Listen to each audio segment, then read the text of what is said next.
नमस्कार प्यारे बच्चों। आज की हिंदी की कक्षा में मैं लेकर आई हूँ आपके लिए कक्षा 6 का व्याकरण का पाठ 22 कहानी लेखन।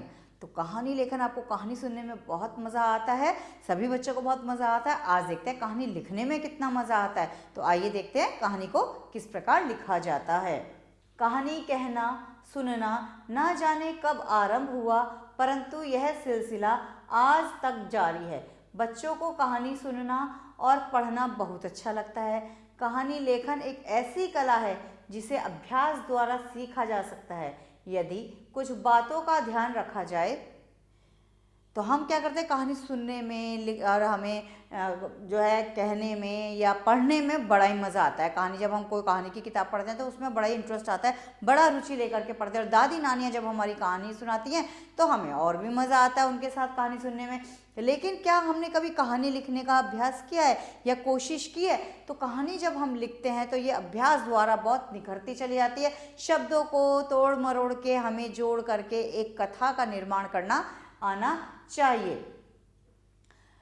रोचक व शिक्षाप्रद कहानी सरलता से लिखी जा सकती है। किसी भी शिक्षा को लेकर के कि हाँ उसका मोरल क्या है हमारी कहानी का, हमारे समाज में इतनी घटनाएं घटित होती हैं, इतनी नैतिक शिक्षाएं हमें मिलती है, उसके विषय में कोई भी कथा हम आसानी से लिख सकते हैं। कहानी लेखन की कुछ महत्वपूर्ण बातें कि कहानी लेखन में हमें किन किन बातों का विशेष रूप से ध्यान रखना चाहिए। पहला पॉइंट है हमारा, कहानी चित्र संकेत व शिक्षा के आधार पर लिखी जानी चाहिए। जो भी आपके दिमाग में एक चित्र घूम रहा है उसके क्या क्या संकेत होने चाहिए, वो किस तरफ हमारा ध्यान केंद्रित कर रही है, उससे मिलने वाली शिक्षा क्या है, उसके आधार पर ही हमें कहानी लिखनी चाहिए। किसी विषय पर कहानी लेखन से पहले उसकी रूपरेखा बनानी चाहिए। अब किसी भी शीर्षक को या विषय को लेकर हम कहानी लिखने जा रहे हैं तो एक उसकी भूमिका पहले हमें बनानी चाहिए कि हमें इसकी शुरुआत क्या करनी है और उसका अंत हमें कैसे किस प्रकार से करना है। कहानी को आकर्षक एवं छोटा शीर्षक देना चाहिए। कोई भी शीर्षक जब हम देते हैं तो वो थोड़ा छोटा होना चाहिए, बहुत विस्तृत रूप से शीर्षक नहीं देना चाहिए कि पढ़ने वाले को पढ़ते पढ़ते शीर्षक हमें आलस आ जाए। हमेशा कहानी का या किसी भी टॉपिक का जो देते हैं हम वो हमेशा छोटा ही देते हैं। कहानी रोचक एवं प्रभावशाली ढंग से आरंभ करनी चाहिए। कहानी की शुरुआत बहुत ही इंटरेस्टिंग होनी चाहिए, रोचक होनी चाहिए, उसका एक प्रभाव पड़ना चाहिए पढ़ने वाले के ऊपर कि हाँ भाई इसमें आगे और भी बहुत कुछ है। भाषा व वाक्य सरल व बोधगम्य होने चाहिए, अर्थात भाषा वाक्य रचना जो हम करते हैं उसमें सरल शब्दों का प्रयोग करना चाहिए, उनका एक अर्थ होना चाहिए उन शब्दों का, और समझने वाले को कोई भी दिक्कत नहीं आनी चाहिए।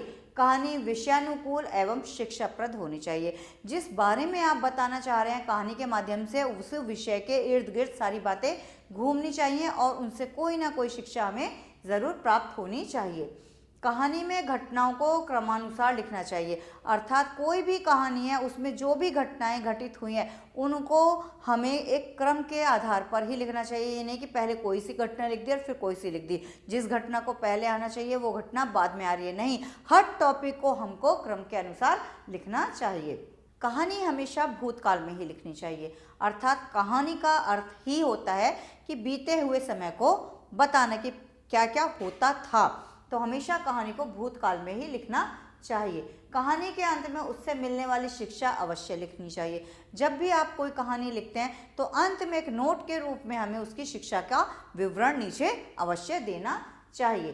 कहानी का अंत अचानक या अटपटा ना हो, इसका हमेशा ध्यान रखना चाहिए कि जो कहानी का एंड है, एंडिंग पार्ट, क्योंकि शुरुआत बहुत अच्छी होनी चाहिए और एंड भी बहुत बढ़िया होना चाहिए, तो जो अंत है तो वो ऐसा ना लगे कि अरे ये तो कहानी ख़त्म हो गई, उसमें तो कुछ पता ही नहीं चला। नहीं, अचानक नहीं होना चाहिए।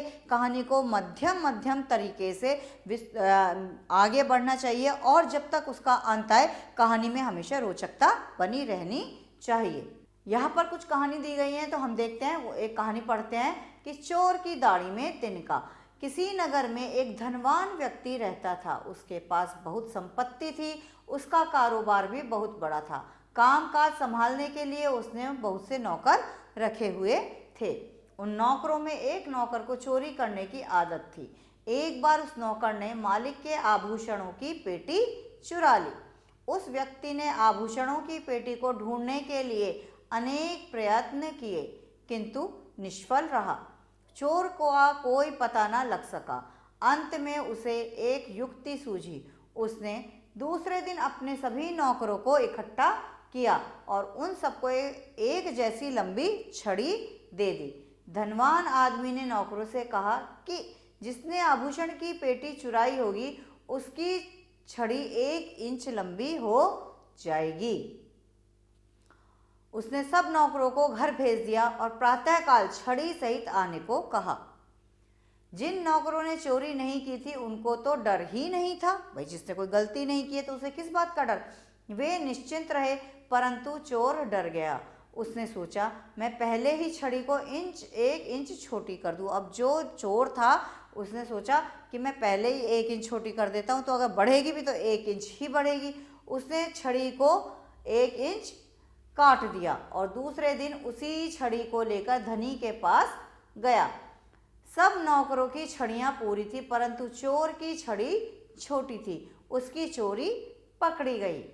शिक्षा क्या मिली इससे? बुद्धिमानी व चतुराई से मुश्किल समस्या का भी हल निकाला जा सकता है। अर्थात हमें हमेशा अपने दिमाग से, अपनी बुद्धि का प्रयोग करके हर समस्या का समाधान आसानी से मिल जाता है। तो इसी प्रकार से और भी बहुत सी कहानियां हैं, उन्हें आप पढ़िए। और यहाँ पर एक कहानी दी गई है जिसमें कुछ रिक्त स्थान दिए गए हैं। एक जंगल, हाथियों का झुंड, तालाब पर खरगोश कुचले जाने, खरगोशों की सभी। इसमें आपको अपने आप कहानी के माध्यम से ही रिक्त स्थानों की पूर्ति करनी है। जैसे एक बार बहुत गर्मी पड़ी, सभी तालाब सूख गए। एक जंगल में से एक हाथियों का झुंड पानी की तलाश में निकला। वह झुंड घूमता घूमता एक ऐसे तालाब पर पहुंचा जहां कुछ पानी था। हाथी पानी देखकर खुश हो गए। उन्होंने पानी पिया तथा स्नान किया। हाथी रोजाना वहां आने लगे। इस तालाब के चारों ओर खरगोशों के अनेक बिल थे। हाथियों के पैरों से उनके खरगोश मर चुके थे। बचे हुए खरगोश एक स्थान पर एकत्रित हुए और उन्होंने इस दुर्घटना पर विचार किया। हाथियों से छुटकारा पाने के लिए उन्होंने एक योजना बनाई।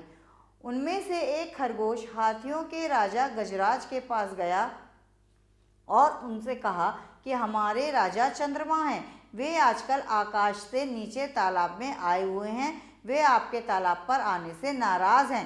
कृपया आप तालाब पर न आया करें। गजराज ने राजा चंद्रमा से मिलने की इच्छा प्रकट की। रात को गजराज खरगोश के साथ तालाब पर गए और तालाब में उस चंद्रमा का प्रतिबिंब यानी कि परछाई देखी। गजराज ने माथा झुकाकर उसे प्रणाम किया और वापस चला गया। उस दिन के बाद हाथी उस तालाब पर कभी नहीं आए। शिक्षा क्या मिलती है हमें? जो काम शक्ति से नहीं होता वो क्या होता है?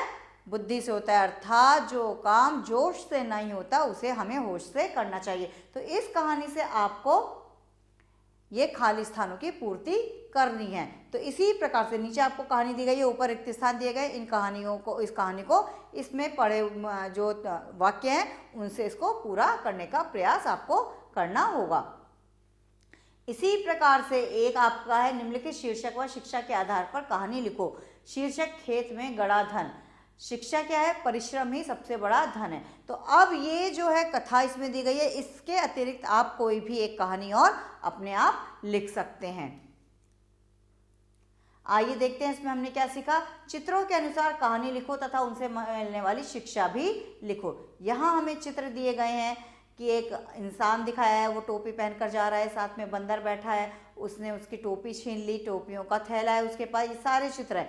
अब इन्हीं संकेतों के आधार पर आपको इस कहानी की पूर्ति करनी है। तो आप इसमें बता भी सकते हैं कि किस तरीके से बंदर से उस टोपी वाले ने अपनी टोपियां वापस प्राप्त की। तो ये बहुत अच्छी कथा है, इसको आप स्वयं पूर्ण करेंगे।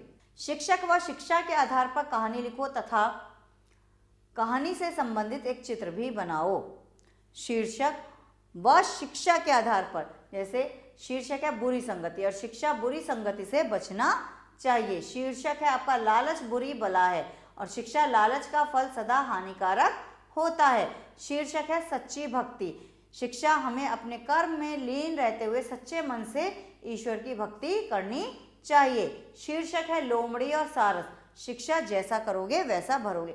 इनमें से आप कोई भी एक या दो या तीन, जैसा आपकी इच्छा हो वैसी कहानियां लिख सकते हैं और सारी कहानियां आपको बहुत सुंदर तरीके से लिखनी होंगी, और साथ में एक सुंदर सा चित्र भी अगर आप बना दो तो कहानी बहुत ही खूबसूरत हो जाएगी। आशा करती हूँ आपको मेरा ये कहानी लेखन से संबंधित पाठ समझ में आया होगा और आपका मन भी अभी कहानी लिखने के लिए कर रहा होगा। तो बिल्कुल तैयार हो जाइए और अपनी एक बहुत सुंदर सी कहानी लिखने का अभ्यास कीजिए। अगली कक्षा में अगले पाठ के साथ मैं फिर से उपस्थित होंगी। तब तक के लिए आभार।